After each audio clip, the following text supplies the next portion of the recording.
సురేఖ కొండా సురేఖ పొంగులేటి దాంట్లో ఆమె హైకమాండ్కి కూడా రాయటము, ఖర్గేకి కూడా చెప్పడం, ఇవన్నీ చేయటమే కాకుండా ఎప్పుడు చిన్న ఉల్లంఘన జరిగినా నేను ఒప్పుకునేది లేదు.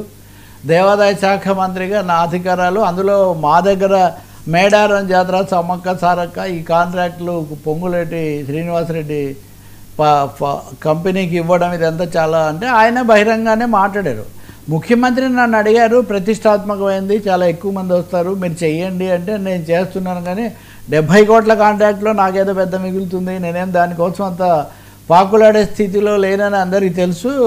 అయితే లౌక్యుడు కాబట్టి సీతక్క అయినా సురేఖ అక్క అయినా వీళ్ళందరి యొక్క సహకారంతో నేను ముందుకు పోతాను, అది ఇది ఆయన చెప్పారు.